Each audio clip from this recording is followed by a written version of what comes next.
why so many buildings in the city tip to one side or the other.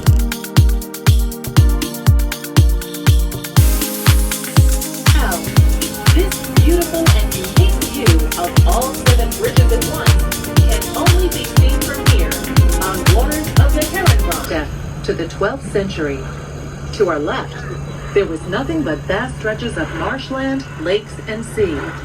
To our right, at the mouth of the Amstel River, was an early settlement of simple huts. Settlers built a dam across the river, hence the name Amstelredam, or the dam built across the Amstel. Now, fast forward a few hundred years. Amsterdam has grown into a fortified medieval village, complete with dikes, ditches, and canals to control the sea level. Even this far back in time, it was an important trading hub. Ships sailed back and forth across the Baltic Sea carrying grain, cloth, wood, and salt. The original wall of Amsterdam would have been to our right. During the Middle Ages, a moat, now Venice. The city grew up around Dam Square, where the Amstel River was dammed in the 13th century, giving Amsterdam its name. The building with flags atop it is the former Scheepvaarthuis, or shipping house. A group of shipping companies ran their businesses from here. This early 20th century building is considered to be the first true example of the Amsterdam School style of architecture. The front of the building is impressively adorned with statues of Neptune, his wife, and 4 figures that represent the points of the compass. The building is decorated inside and out with all kinds of nautical symbols, anchors, ships, and famous Dutch mariners. It's now a 5-star luxury hotel.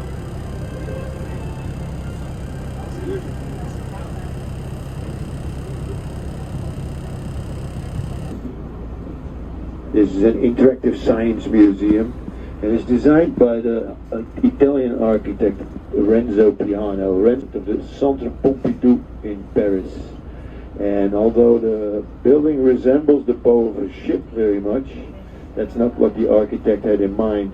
The building is actually an exact mirrored image of the tunnel, the I-tunnel, going under the water to the north side of Amsterdam.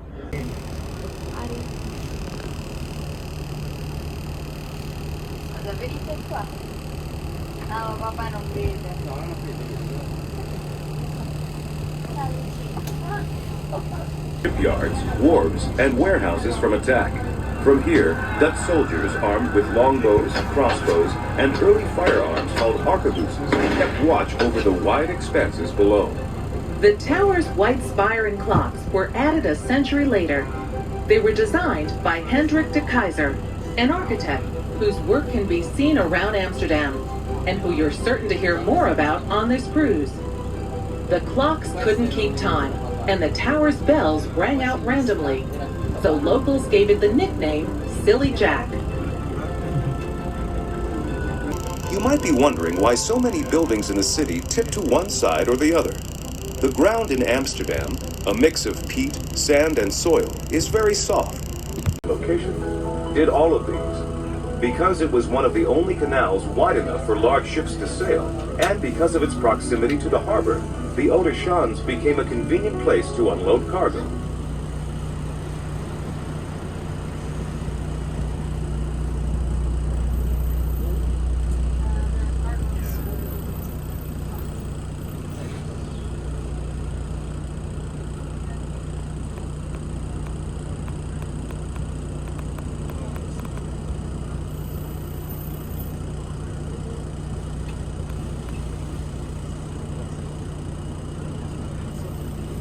On the canal.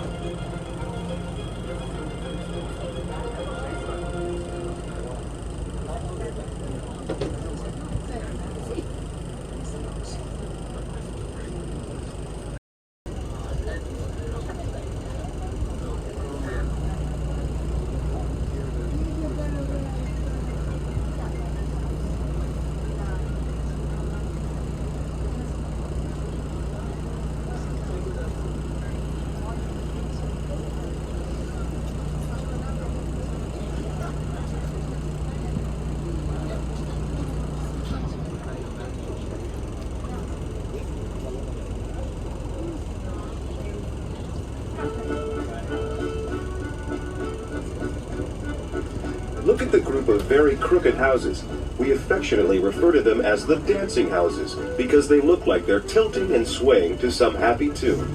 These buildings get their crazy tilts from the wooden piles that are supposed to be holding them up. The more the piles rock, the wilder the houses dance.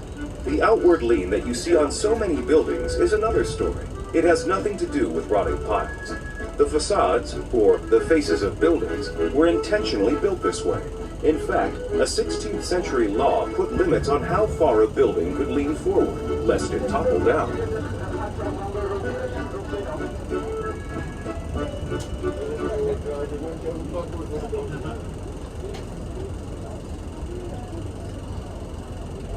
The Skill Bridge, the most iconic bridge of Amsterdam.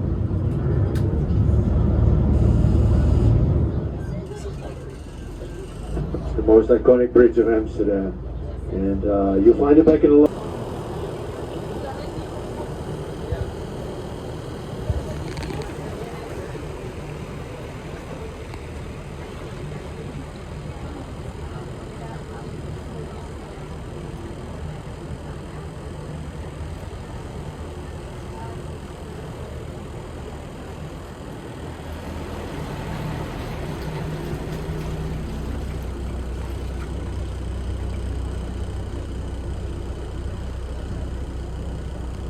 Now, this beautiful and unique view of all 7 bridges at once can only be seen from here on waters of the Herengracht.